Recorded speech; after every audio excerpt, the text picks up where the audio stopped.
Hi, my name is Kevin Strauss, and in 2025, I'm planning to thru hike the Appalachian Trail, traditional northbound NOBO thru hike starting in Georgia, heading up to Maine.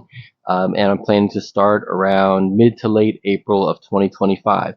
So today I wanted to share with you my entire clothing and layering system that I'm planning to use. I'm still I feel like it's completely dialed in, but there's always like last minute changes or things that you're thinking about.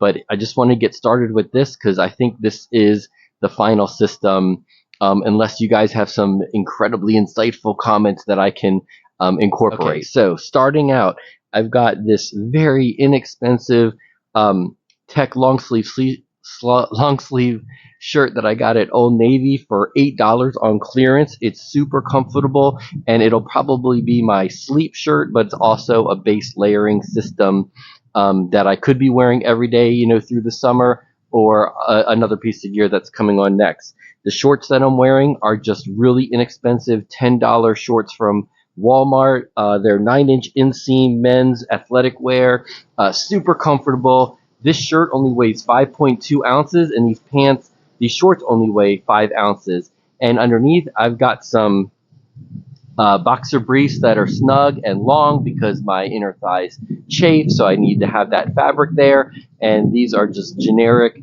Fruit of the Loom boxer briefs that I got like a 5-pack for 21 bucks on Amazon, but they're super comfortable. They only weigh, I think, like 3.2 ounces per pair. On my feet, I've got my Ultra Timp. These are very old, but they still have a little bit of tread left, so I'm going to start out with them. The Ultra Timp 9.5, and I've used those for many years. And I've got the Dirty Girl Gaiters on because I'm wearing Silverlight socks, which are comparable to a Darn Tough sock. They have a lifetime warranty, but they have silver lined in them to help with to prevent stink, even though mine do get pretty stinky still. And these socks are just right at the ankle here, and I get debris inside the sock all the time when I walk. So these Dirty Girl Gaiters really help out a lot. So this is my base layer. This is what I'm starting with, or it could be my sleep shirt along with these pants, or another pair that I'll show shortly. Okay, so this is the first layer. Okay, so this is the next layer. This is the Outdoor Vitals hoodie. I just picked this up. It is amazing. I've worn it just for a run so far, but it comes in at 4 ounces. It is light as air. It's so comfortable. This could very well be my most favorite piece of clothing that I have on the AT this year. I forgot to mention I am wearing a running cap. This could change, but I will have a baseball cap the whole time. This one actually has the fabric to protect the neck, but of course there's the hoodie, and this is just super, super comfortable. Since I am bald and plan to shave my head on the trail, I definitely will have head protection. So between this ball cap and the hood, that is a good start, and more is to come.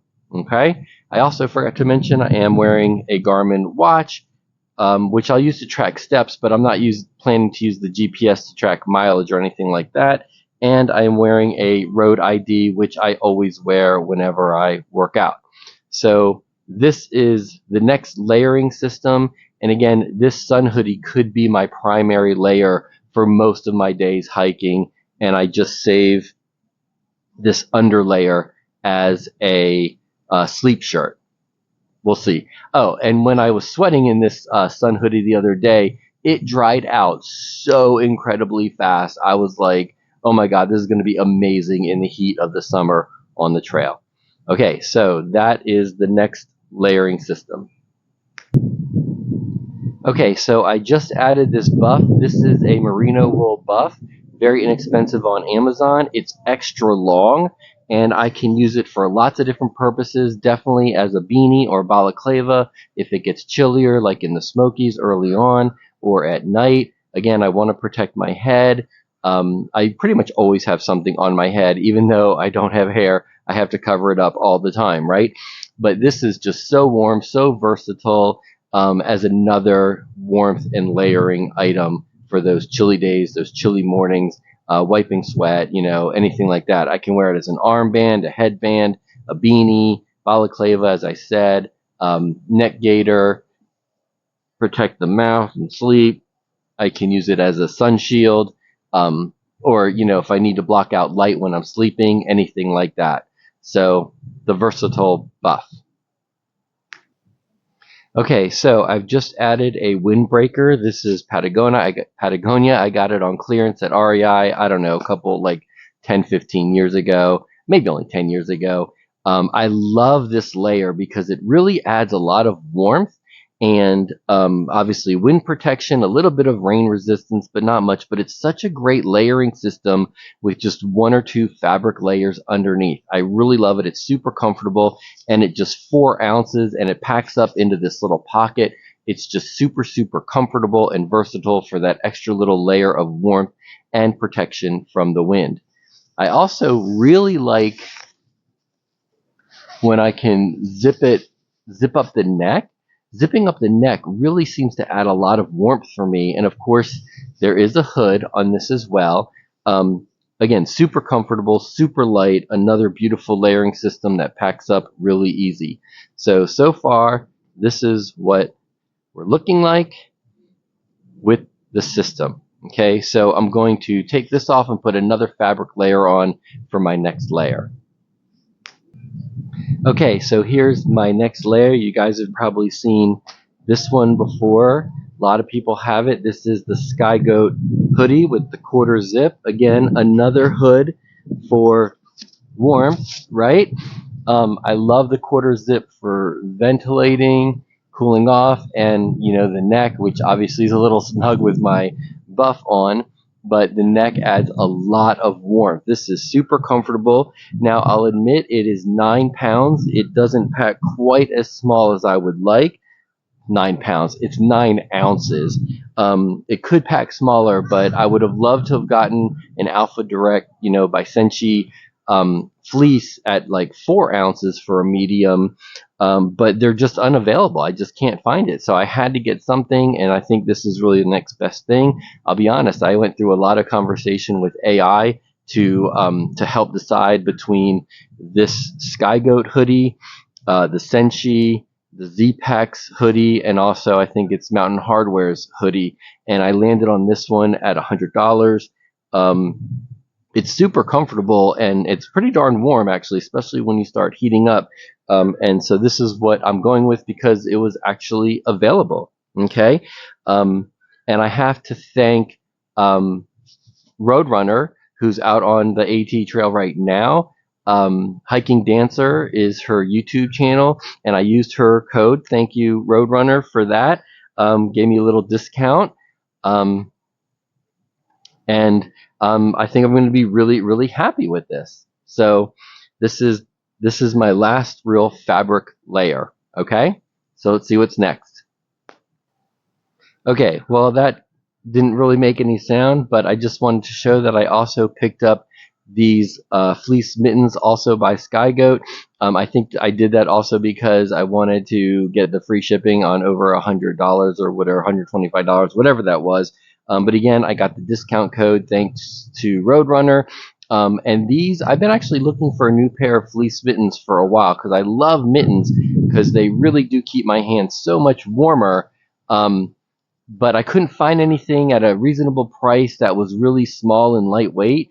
And these are just 1 ounce for the pair, and they were only $18, plus I got the discount. And I didn't realize, but they also have access to your fingers, so I can still use my phone without taking everything off, phone for navigation and for shooting video and just for doing other tasks. So I'm actually really liking these mittens so far. They're very minimal, and again, 1 ounce for the pair. Like, how can you not? And I've got to have hand protection because my hands do get kind of cold. So these have been really good. The only thing that's kind of weird is they tend to rotate on my hand. I'm not exactly sure why. Maybe it's just my weird hands, but they rotate for some reason. But super comfortable, super warm. I've used these down in the 30s.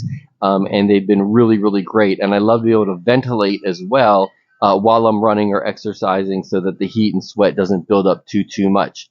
Okay, so that is a pretty sweet layering system right there. So from the back again.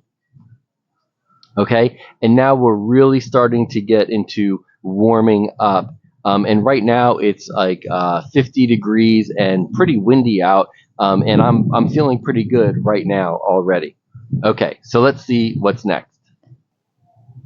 Okay, so you've seen this jacket already, this windbreaker, and I just want to show you how things are fitting with this full layering system going on. I think this will really keep me pretty darn warm, because I know with just the fleece, the sky goat fleece, and one layer underneath, that should probably be fine by itself down to like 40, actually down to 30 degrees. And I am not anticipating having to deal with freezing temperatures. That's one of the reasons why I'm starting so late into April, because I really don't want to deal with freezing temperatures. So this is pretty darn warm as it is.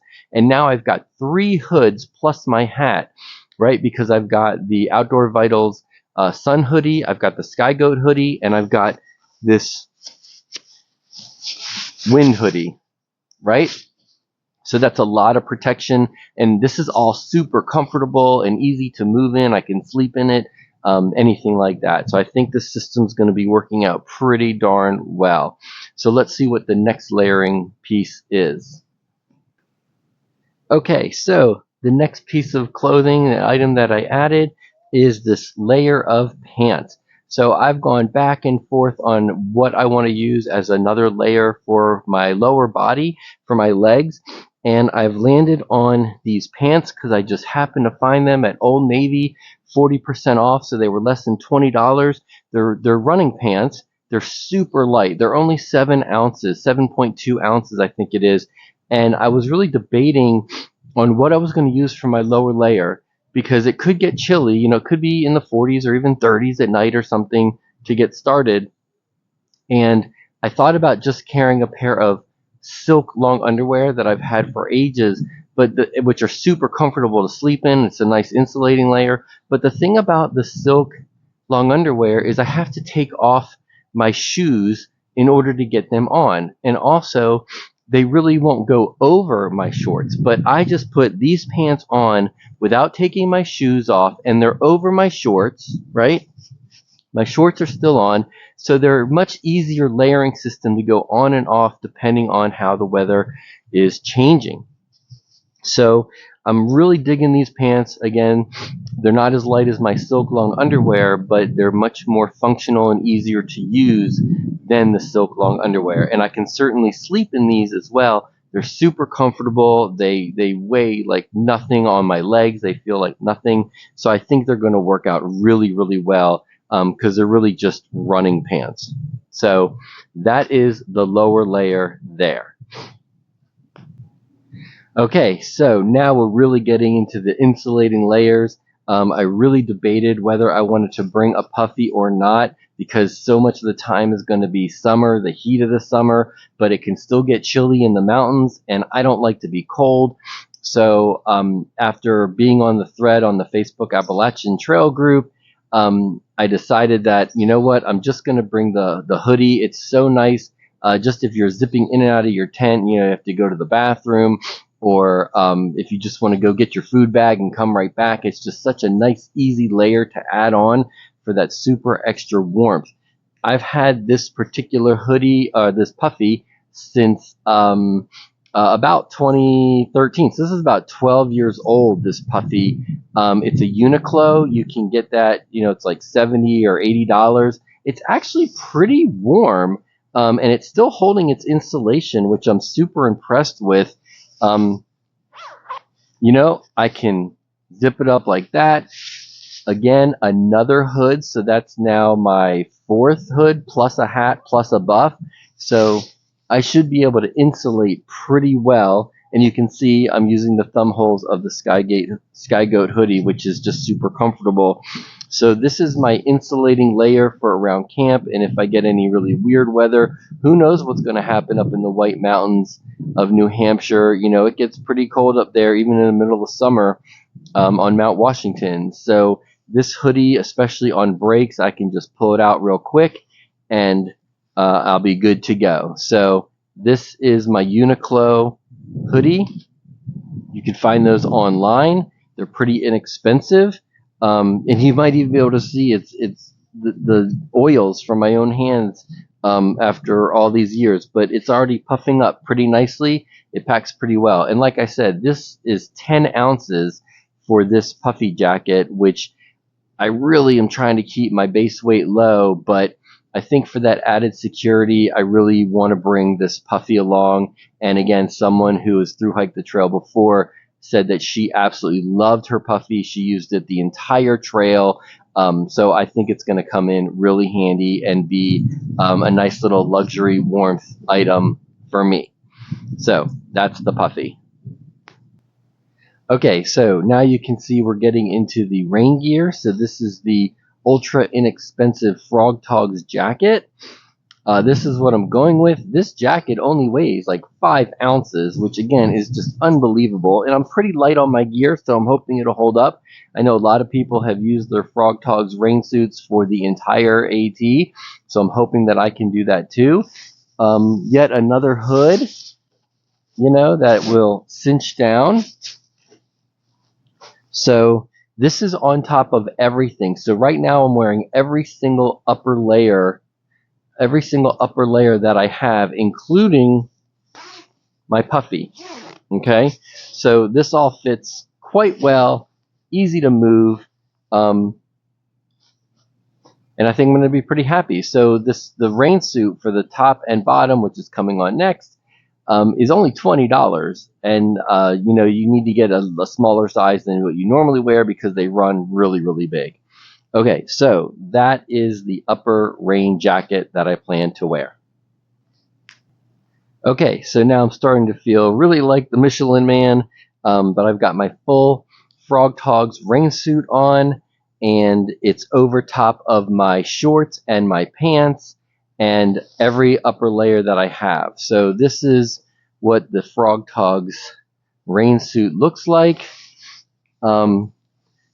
I'm hoping not to have to use it much, but let's be honest, it's the Appalachian Trail, so you know we're going to get a whole lot of rain. What I like about these Frog Tog pants too is that they should be pretty easy to move in. I actually haven't tested this particular rain suit out before, but I can get it really easily over my shoes without taking anything on or off. And these rain pants only weigh 4 ounces. So when a rain kilt or a rain skirt might weigh 2 or 3 ounces and be way more expensive, I've used the rain skirts before, the rain kilts, and you're just getting pelted by the rain anyway, and I'd rather just have the extra protection for my whole body. Okay, so this is the rain suit, but for me, I've been stuck in the rain, 35-degree with driving wind rain out in the Sierra Mountains out in California, and I know how important it is to have hand protection as well. So let's see what's next. Okay, so I've put my Sky Goat mittens back on, and now I've got my 25-year-old outdoor research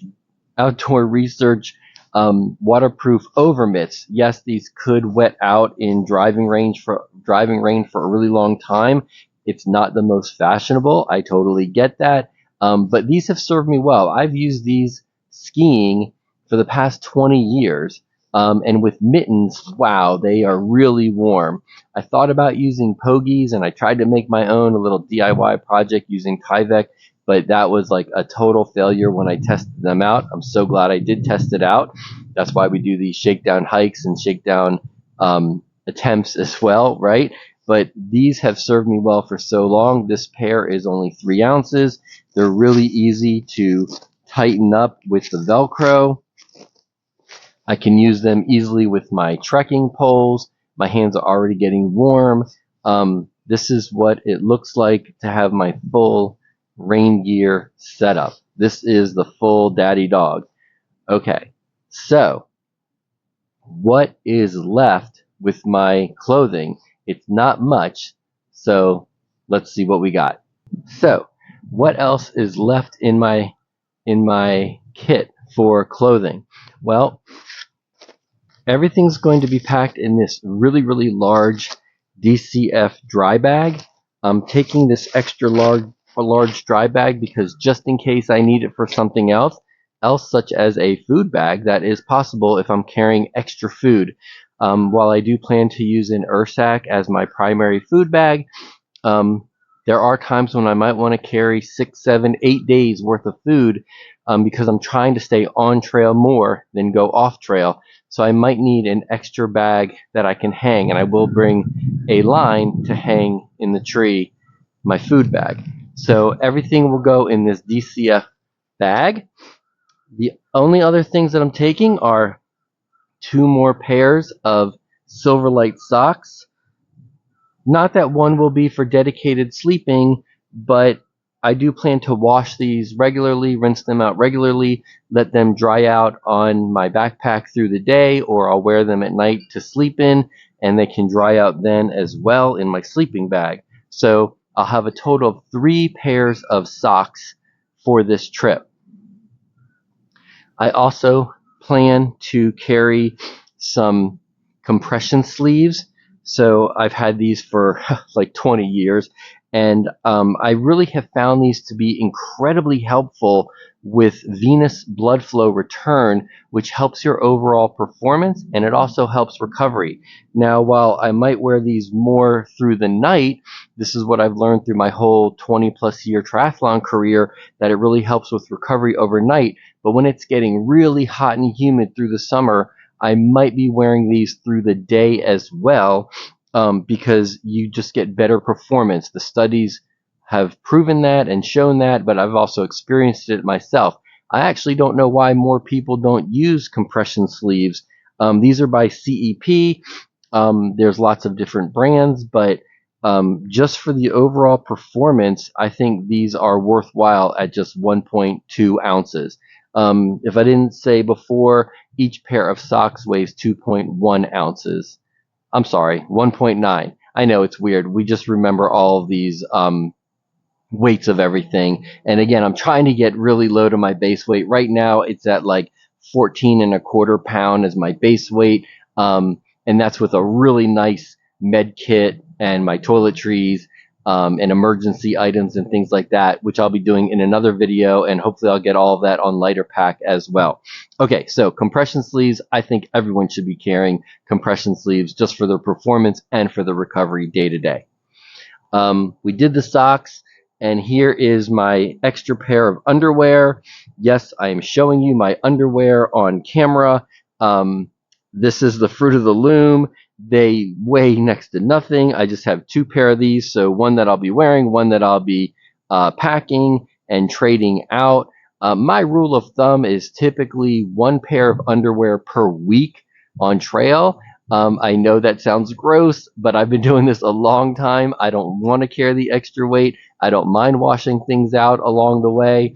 And, you know, we're living outside, so it's just a little bit dirtier and more gross than when you're in the front country and interacting, you know, day to day with society. So 2 pair of underwear total, and I'll just be swapping them in and out on a pretty regular basis and washing them on a regular basis.